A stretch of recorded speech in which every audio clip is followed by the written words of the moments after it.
নমস্কাৰ এটি বিশেষ বাতৰিৰ সৈতে ষ্টুডিঅ'ৰ মজিয়াত মই লিপিকা চাহকে আছে আজিৰ সংবাদত দেৰগাঁৱৰ ৰঙামাটি মাছ লাইনত হত্যাকাণ্ডৰ নতুন মূৰ পাপু ৰবিদাসে বাছি ললে আত্মহত্যাৰ দৰে চৰম সিদ্ধান্ত নিউজ নাওৰ এক বিশেষ প্ৰতিবেদন দেৰগাঁৱৰ ৰঙামাটি মাছ লাইনত সংঘটিত হত্যাকাণ্ডৰ নতুন মূৰ পাপু ৰবিদাসে বাছি ললে আত্মহত্যাৰ দৰে চৰম সিদ্ধান্ত ঘটনাটো আমি গম নাপাওঁ কি হৈছিলে মানুহবিলাক হাল্লা কৰিছিলে নাই এতিয়া চিঞৰ বাখৰ ল'ৰা ছোৱালীয়ে কৈছে আহিছে চাইছো আৰু মানে মানুহজনক চাইছো কাটি থৈছে আৰু কাক কাটিলে কোনে হাজবেণ্ডে কাটিলে নাকি পাপু ৰবিদাস কাটিলে কাক কাটিলে আজি মানুহ কাটিছে অনিতা ৰবিদাস ঘৰত কোনোৱে নাছিলে ল'ৰা ছোৱালীবিলাক খেলিব গৈছিলে এইফালে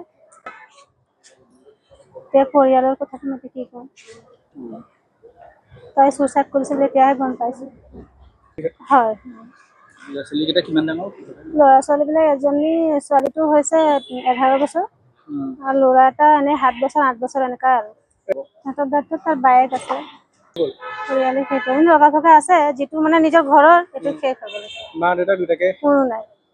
একেদিনে মা দেউতা দুটাকে শেষ হ'ল চব কি ক'ম এতিয়া যিটো ৰিক্স ল'ব লাগে তাৰ বায়েকে ল'ব আৰু এতিয়া ল'ব নাই সেইটোও মই গম নাপাওঁ আৰু ডাঙৰ চাইলটো চাগে ইমানকেতো নাজানো কিহত 11 বছৰ চাইলটো ল'ৰাকেইটা এটা কিজানি 8 বছৰ হৈছে আৰু এটা মানে এনে জোৰোৱা নিচিনা লাগে চাবলৈ সৰু সৰু একেবাৰে এনে মুখে মুখে মানুহ শুনি থাকো কাজিয়া লাগি থাকে বুলি আৰু আগতে এবাৰ সিও চুইচাইড কৰিব লৈছিলে ল'ৰাটোৱে পাপু ৰবিদাসে মানে চিপ লগাই লৈছিলে তাৰপিছত যোৰহাটত বন্ধ কৰিছিলে তাই এসপ্তাহ তাত ৰাখিলে তাৰপিছত মানে অলপ মেণ্টেল পাই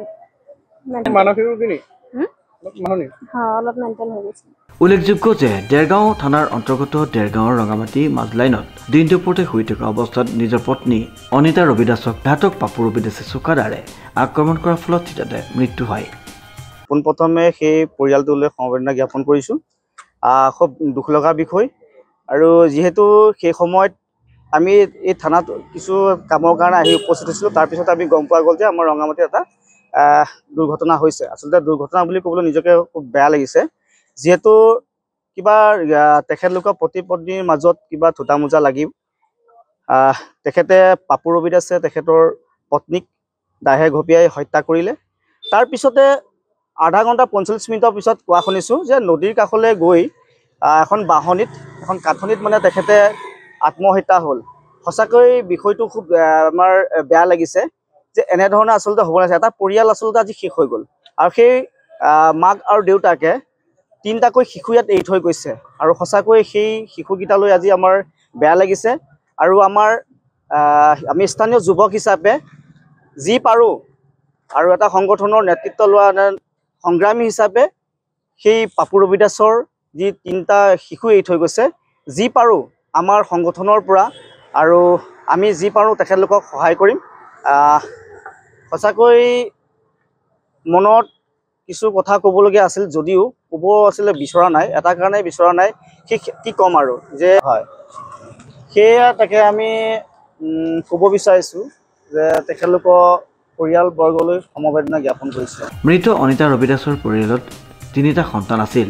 অৱশেষত ঘাতক পাপু ৰবিদাসেও আত্মহত্যাৰ দৰে চৰম সিদ্ধান্ত বাছি লয় দুৰ্ভগীয়া পৰিয়ালটোৰ 3টা কণমানি সন্তানৰ ভৱিষ্যতক লৈ চিন্তিত হৈ পৰিছে স্থানীয় ৰাইজ